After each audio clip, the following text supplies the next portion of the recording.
नमस्कार, एके education BNS .02 में आप सभी का स्वागत है। हिंदी साहित्य के 35 महत्वपूर्ण अभ्यास प्रश्नों का आज हम हल करेंगे, जो कि परीक्षा की दृष्टि से महत्वपूर्ण है। तो आइए पहला सवाल देखते हैं।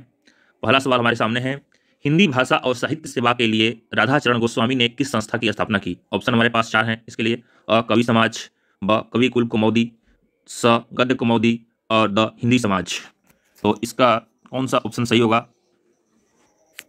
तो इसका ऑप्शन बी, कवि कुल कुमौदी। प्रश्न 1 का ऑप्शन बी सही होगा।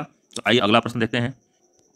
अगला प्रश्न है, संयुक्त परिवारों का टूटना, स्त्री पुरुष संबंधों का विघटन, व्यवस्था के सामने व्यक्ति का संघर्ष इत्यादि को प्रस्तुत करने वाले नाटक आषाढ़ का एक दिन, लहरों के राजहंस और आधे अधूरे किसने लिखे हैं?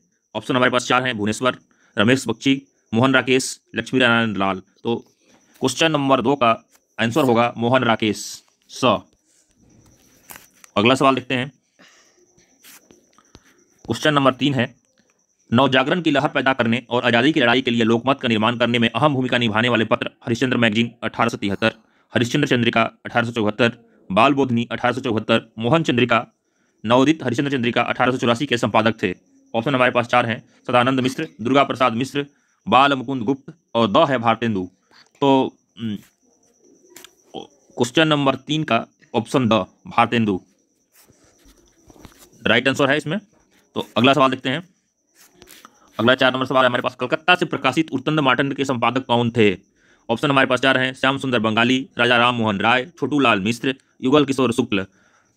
तो 4 नंबर सवाल का option number the, Yugal Kishore शुक्ल सही है, द। आइए अगला सवाल देखते हैं। 5 नंबर सवाल, समालोचक 1902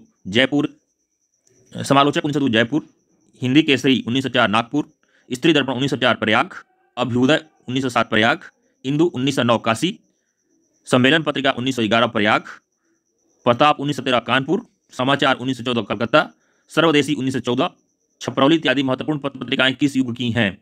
ऑप्शन हमारे पास 4 हैं, पूर्व भारतेंदु युग, गांधी युग, द्विवेदी युग। तो 5 नंबर सवाल का सही ऑप्शन होगा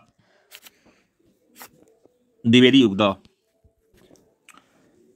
आगे अगला सवाल देखते हैं। आधुनिक काल में प्रारंभिक काल का क्या नाम था? ऑप्शन हमारे पास 4 हैं, जागरण काल, पुनर्जागरण काल, नवजागरण काल और सुधार काल। तो 6 नंबर क्वेश्चन का सही आंसर होगा पूर्ण जागरण काल, ब। आइए अगला सवाल देखते हैं। 7 नंबर क्वेश्चन, इला चंद्र जोशी, सत्यकाम विद्यालंकर, कन्हैया लाल नंदन, धर्मवीर भारती किस साप्ताहिक के संपादन से जुड़े रहे? हमारे पास 4 ऑप्शन है, साप्ताहिक हिंदुस्तान, संडे ऑब्जर्वर, वामा, धर्मयुग। तो 7 नंबर क्वेश्चन का सही ऑप्शन होगा धर्मयुग, द। अगला सवाल देखते हैं। 8 नंबर, आदिकाल में किस प्रकार का साहित्य लिखा जा रहा था? ऑप्शन हमारे पास 4 हैं, जनजीवन से हटकर राजाओं की वीरता का अतिरंजित वर्णन, कृष्ण भक्ति पर आधारित काव्य, निर्गुण की उपासना, उपयुक्त किसी प्रकार का नहीं। तो 8 नंबर क्वेश्चन का सही ऑप्शन होगा इसमें ए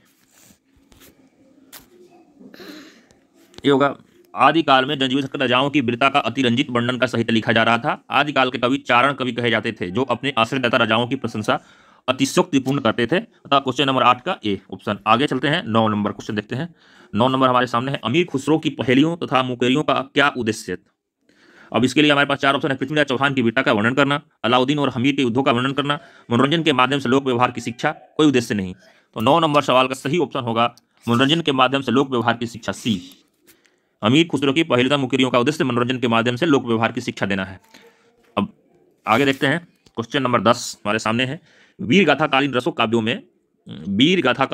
काव्यों में निम्नलिखित में से किस विषय का वर्णन नहीं है? ऑप्शन हमारे पास 4 हैं। पहला है आश्रयदाताओं का अतिरंजनापूर्ण वर्णन, बी है इतिहास और कल्पना का सम्मिश्रण, सी है कृष्ण लीला का प्रतिपादन, युद्धों का सजीव और गत्यात्मक वर्णन। तो 10 नंबर सवाल का हमारा सही ऑप्शन होगा इसमें कृष्ण लीला का प्रतिपादन, option number C is the correct answer. अब आगे बढ़ते हैं। वीर गाथाकालीन रसों काव्यों में कृष्ण लीला का प्रतिपादन का वर्णन नहीं है, जबकि वीर गाथाकालीन रसों काव्यों में आश्रयदाताओं के अतिरंजनापूर्ण वर्णन, इतिहास और कल्पना का सम्मिश्रण, युद्धों का सजीव और गत्यात्मक वर्णन आदि विषयों का वर्णन है। अभी 11 नंबर सवाल प्रश्न हमारे सामने है, रसो ग्रंथ किस भाषा में लिखे गए थे? हमारे पास 4 ऑप्शन है, खड़ी बोली, ब्रज भाषा, अवधी, डिंगल पिंगल, तो 11 नंबर सवाल का हमारे पास 4 ऑप्शन में से कौन सा ऑप्शन सही होगा? तो option number D, Dingal Pingal. Option number D is the correct answer. अब आगे बढ़ते हैं कुछ 11 नंबर से। व्याख्या, रसो ग्रंथ डिंगल पिंगल भाषा में लिखे गए हैं। अपभ्रंश प्लस ब्रज भाषा को पिंगल भाषा तथा अपभ्रंश प्लस राजस्थानी को डिंगल भाषा कहते हैं। ये क्वेश्चन नंबर 11 से कुछ जुड़े हुए तथ्य थे। आगे बढ़ते हैं 12 नंबर सवाल को देखते हैं। नागपंथ के प्रणेता कौन थे? हमारे पास ऑप्शन 4 हैं। ए है आदिनाथ, बी है मच्छंदरनाथ, सी है गोरखनाथ और डी है चुड़करनाथ। तो 12 नंबर सवाल का आंसर होगा Gorakhnath. Option C is the correct answer होगा इसका। अगला सवाल देखते हैं। निम्नलिखित पंक्तियां किस कवि की हैं? खने खन नयन कौन अनुसराई, खने खन वसन धूलि तन भरई। इसके लिए हमारे पास 4 ऑप्शन है हमारे सामने। पहला है विद्यापति, दूसरा है बी है बल्पाचार्य और सी है विट्ठलनाथ और डी है निम्बकाचार्य। तो उसमें से फर्स्ट ऑप्शन ए विद्यापति इसमें से करेक्ट होगा। ए ऑप्शन करेक्ट है। आगे बढ़ते हैं। आगे हमारे पास 14 नंबर सवाल है। अपभ्रंश का भवभूति किसे माना जाता है? इसके लिए हमारे पास 4 ऑप्शन है। शालिभद्र सूरि, पुष्पदंत, कनकामर और धनपाल। तो इसका जो सही ऑप्शन होगा पुष्पदंत होगा।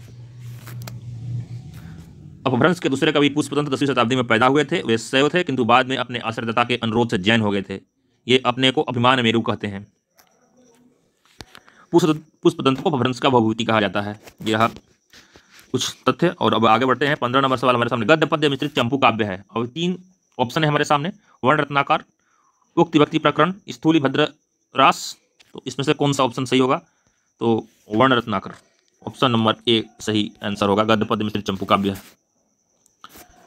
वर्ण रत्नाकर जगन्नाथ दास रत्नाकर द्वारा रचित एक चंपू काव्य है। उक्त व्यक्ति प्रकरण जो है दामोदर पंडित द्वारा रचित व्याकरण ग्रंथ है और स्थूली भद्र रास जिनदंत सूरी की रचना है। ये रहा 15 नंबर से कुछ जुड़ा हुआ तथ्य। अभी 16 नंबर प्रश्न को देखते हैं। निम्नलिखित में कौन सा नाम आदिकाल का नहीं है? इसके लिए हमारे पास 4 ऑप्शन है। ए है वीरगाथा काल, बी है गद्य काल, सी है चारण काल, डी है सिद्ध सामंत काल। तो इसमें से कौन सा ऑप्शन सही होगा? तो ऑप्शन नंबर बी गद्य काल। 16 नंबर क्वेश्चन का बी सही है, गद्य काल। अब आगे बढ़ते हैं। 17 नंबर सवाल देखते हैं। इनमें से कौन सा कवि आदिकाल का नहीं है? हमारे पास 4 ऑप्शन है। चंद्रवरदाई, बी जगनीक, सी नाभादास, डी दलपति विजय। तो 17 नंबर सवाल का सही ऑप्शन इनमें से कौन सा होगा? नाभादास, सी। इन चारों में से नाभादास जो है आदिकाल का नहीं है। अब चंद्रवरदाई, जगनीक, दलपति विजय आदि तीनों आदिकाल की रसो साहित्य काव्य परंपरा के कवि हैं। रसो साहित्य का विवरण वीरगाथा काल के अंतर्गत आता है, जबकि नाभादास भक्ति काल के सगुण काव्यधारा राम भक्ति शाखा के कवि हैं तथा नाभादास गोस्वामी तुलसीदास के समकालीन कवि हैं। अगला सवाल देखते हैं। इनमें से कौन सी रचना आदिकाल की? 18वां सवाल हमारे सामने है। इनमें से कौन सी रचना आदिकाल की है? सुरसागर, बी है विद्यापति पदावली, सी है बीजक, डी है भ्रमर गीत। तो सही उत्तर होगा बी विद्यापति पदावली। विद्यापति पदावली इसका सही होगा। विद्यापति पदावली आदिकाल विद्यापति की रचना है। सूरसागर भक्ति काल की है और सूरदास की रचना है। बीजक भक्ति काल की रचना है, कबीरदास की रचना है। और भ्रमर गीत भी भक्ति काल का है, सूरदास की रचना है। आइए अगला सवाल देखते हैं। बिसल देव रचक रचयिता कौन है? हमारे पास 4 ऑप्शन है। जगनीक, नरपति नाल, भट्ट केदार, चंद्रवरदाई। तो 19 नंबर सवाल का प्रश्न का सही ऑप्शन होगा नरपति नाल, बी। बिसल देव रचक रचयिता है नरपति नाल। बिसल देव रसो नरपति नाल, प्रमाल रसो अल्लाखंड जगनी का है, जयचंद्र प्रकाश केदार भट्ट और पृथ्वी राज रसो चंद्रवरदाई। अभी 20 नंबर सवाल को देखते हैं आगे। इसमें से कौन सी भाषा आदिकाल की है? पहला है ए है ब्रजभाषा, सी है डिंगल पिंगल, बी है खड़ी बोली, डी है अवधि। तो इनमें से सही ऑप्शन होगा सी डिंगल पिंगल। इनमें से कौन सी भाषा आदिकाल की है? तो इनमें से होगा डिंगल पिंगल। ये आगे चलते हैं। अगला सवाल देखते हैं। 21 नंबर। स्वयंभू को हिंदी का प्रथम कवि माना है, किसने माना है? तो हमारे सामने ऑप्शन है। पहला ऑप्शन है ए है राम कुमार वर्मा ने, बी रामचंद्र शुक्ल ने, सी हजारी प्रसाद द्विवेदी ने, डी राहुल संकृत्यानंद ने। तो स्वयंभू को राम कुमार वर्मा ने हिंदी का प्रथम कवि माना है, तो ऑप्शन ए सही होगा इसमें से।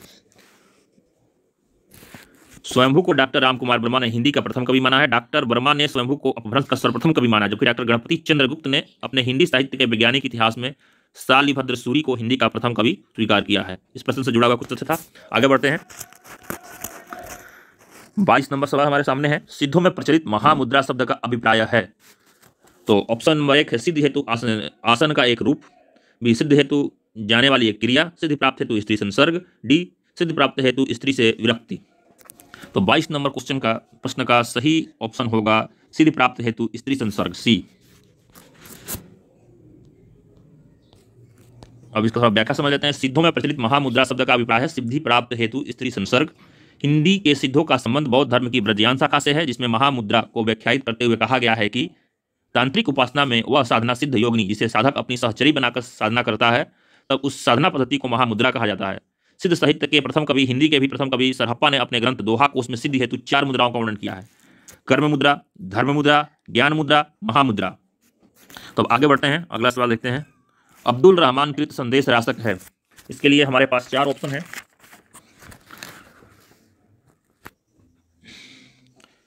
महाकाव्य, खंड काव्य, प्रबंध काव्य और मुक्तक काव्य। तो कौन सा ऑप्शन सही होगा इसमें से? तो 23 नंबर प्रश्न का ऑप्शन नंबर बी खंड काव्य, बी सही होगा इसमें से। अपभ्रंश साहित्य के समर्थ कवियों में अब्दुल रहमान का नाम आता है। अब्दुल रहमान ने संदेश राशक नामक ग्रंथ लिखा, जो पहला धर्मेतर रास ग्रंथ है। संदेश राशक एक खंड काव्य है, जिसमें विक्रमपुर की एक वियोगिनी के विरह की कथा वर्णित है। इसका समय 12वीं सदी का उत्तरार्ध 13वीं सदी का आरंभ माना जाता है। आइए अगला प्रश्न देखते हैं। 24 नंबर, किस ग्रंथ में चंद्रबरदाई को छप्पियों का राजा कहा गया है? ऑप्शन नंबर, हमारे पास 4 ऑप्शन है। पहला ऑप्शन है शिव सिंह सरोज में, दूसरा है पृथ्वीराज रसों में, मुंज रासों में, इनमें से कोई नहीं। तो 24 नंबर प्रश्न का पहला होगा शिव सिंह सरोज, शिव सिंह सरोज ऑप्शन नंबर 1। अब कुछ तथ्य हैं। चंद्रबरदाई को छप्पियों का राजा शिव सिंह सेंगरकृत शिव सिंह सरोज में कहा गया है। वीर रस के साथ चंद्रबरदाई नक्श के वर्णन या श्रृंगार के वर्णन में भी कुशल थे। इसी आधार पर शिव सिंह सरोज में उन्हें छप्पियों का राजा कहा गया है। 25 नंबर सवाल हमारे सामने है। आदिकालीन काव्य ग्रंथों में कथा कहने की परंपरा को लक्ष्य करके पृथ्वीराज रसों के संदर्भ में किस आलोचक ने लिखा है? कथा की परीक्षा इतिहास की दृष्टि से नहीं, काव्य की दृष्टि से होनी चाहिए।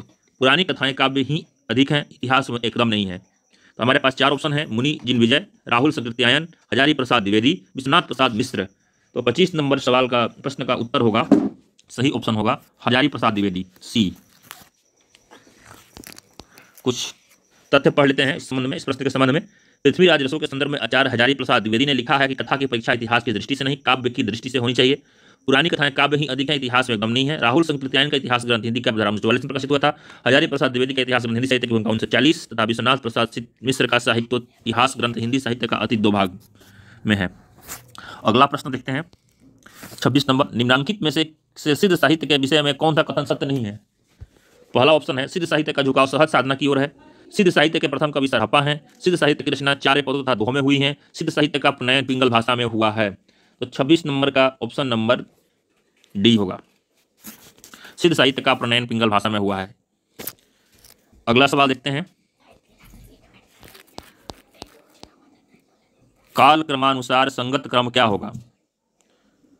ऑप्शन 4 दिए गए हैं, ए बी सी डी। तो थोड़ा सा व्याख्या देख लेते हैं।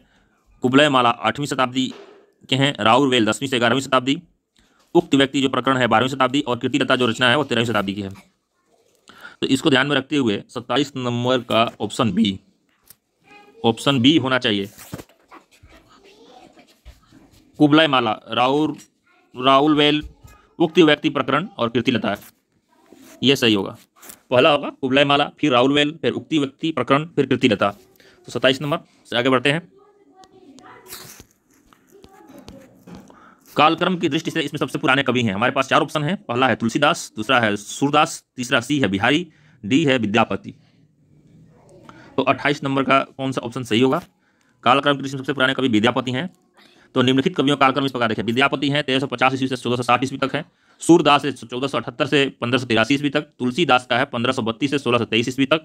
बिहारी 1595 से 1663 ईस्वी तक। तो इसमें से 28 नंबर क्वेश्चन का सही जो ऑप्शन होगा वो डी होगा, विद्यापति। डी। आगे बढ़ते हैं, आगे बढ़ते हैं 29 नंबर सवाल को देखते हैं। खड़ी बोली में सबसे पहले काव्य सृजन करने वाले कवि हैं। तो हमारे पास चार ऑप्शन है। पहला है अमीर खुसरो, दूसरा है सूरदास, तीसरा है तुलसीदास और डी ऑप्शन है इनमें से कोई नहीं। तो 29 नंबर प्रश्न का सही ऑप्शन होगा अमीर खुसरो। उत्तर प्रदेश के एटा जिले के पटियाली नामक गांव में जन्मे अमीर खुसरो ने सर्वप्रथम खड़ी बोली का प्रयोग काव्य भाषा के रूप में किया। इसी कारण अमीर खुसरो को खड़ी बोली का पहला हिंदी कवि माना जाता है। चलिए अगला सवाल देखते हैं, क्वेश्चन नंबर 30। निम्नलिखित में से कौन सा नाम नाथपंथी साधकों में शामिल नहीं है? जलंधरवी पाव, भरथरी, कनप्पा, टुनकरनाथ। तो इसमें से कौन सा ऑप्शन होगा? तो 30 नंबर प्रश्न का कनप्पा, ऑप्शन नंबर सी, इसका होगा आंसर सी होगा। आगे बढ़ते हैं और अगला सवाल देखते हैं 31 नंबर। जन्म काल के अनुसार निम्नलिखित कथाकारों का सही अनुक्रम है? ज्ञानेंद्र, भगवती चरण वर्मा, अमृतलाल, हजारी प्रसाद द्विवेदी। तो जन्म के अनुसार कथाकारों का सही अनुक्रम कौन सा होगा? ए, बी, सी या डी? तो जन्म काल के अनुसार कथाकारों का सही अनुक्रम भगवती, देखिए भगवती चरण वर्मा 1903 से 1981 ईस्वी है, ज्ञानेंद्र 1905 से 1988, हजारी प्रसाद द्विवेदी 1907 से 1971, अमृतलाल नगर 1916 से 1990। तो इस कालक्रम के अनुसार अनुक्रम के अनुसार सही ऑप्शन हमारे सामने है, ऑप्शन में से ऑप्शन डी, ऑप्शन डी होगा। भगवती चरण वर्मा सबसे पहले आएंगे, फिर ज्ञानेंद्र, फिर हजारी प्रसाद द्विवेदी और अंत में अमृतलाल नागर। तो option D is the correct answer है इसमें। आगे बढ़ते हैं, आगे हमारे सामने है 32 नंबर प्रश्न। राजमती इनमें से किस काव्य कृति की नायिका है? ऑप्शन हमारे पास चार हैं। पहला ऑप्शन है कृति पताका, बी है अल्लाखंड, सी है बिसल देवरासो और डी है रणमल छंद। तो 32 नंबर प्रश्न का ऑप्शन नंबर सी, बिसल देवरासो, राजमती बिसल देवरासो काव्य कृति की नायिका हैं। राजमती बिसल देवरासो ग्रंथ की नायिका हैं। इसकी रचना नरपति नाल्ह ने 1155 ईस्वी में किया था। यह एक गेय काव्य है। इसके 4 खंड हैं तथा लगभग 2000 चरण हैं। यह वर्णनात्मक काव्य है। इसे वीर गीत काव्य भी कहा जाता है। यह श्रृंगार प्रधान रचना है। तो ये कुछ तथ्य थे। अब आगे बढ़ते हैं।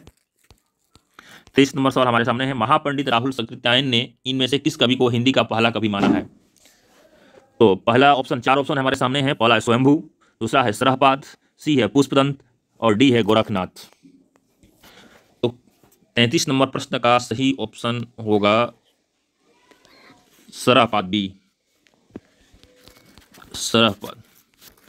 अब अगला सवाल देखते हैं। किसने खड़ी बोली बनाम ब्रज भाषा आंदोलन में ब्रज का विरोध किया?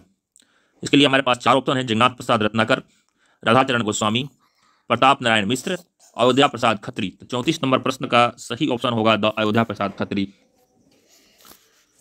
खड़ी बोली बनाम ब्रज भाषा आंदोलन में ब्रज का विरोध किसने किया? अयोध्या प्रसाद खत्री ने। आगे बढ़ते हैं। आज का 35वां और अंतिम प्रश्न। भारतेंदु से लेकर महावीर प्रसाद द्विवेदी तक के काल को हिंदी का पुनरुत्थानवादी युग किसे कहा है? तो पहला है नामवर सिंह, दूसरा है रामचंद्र शुक्ल, स है केदारनाथ सिंह, द है रामधारी सिंह दिनकर। तो इसका सही ऑप्शन होगा द रामधारी सिंह दिनकर। तो ये रहे 35 सवाल आज के अभ्यास प्रश्नों के। इस तरह से अभ्यास करते रहिए। किसी भी सोर्स से पढ़िए आप, लेकिन बहुत जरूरी है कि बार बार रिवीजन किया जाए। तब फिर अगले सेट के साथ आपसे मिलते हैं। तब तक के लिए धन्यवाद। Thank you.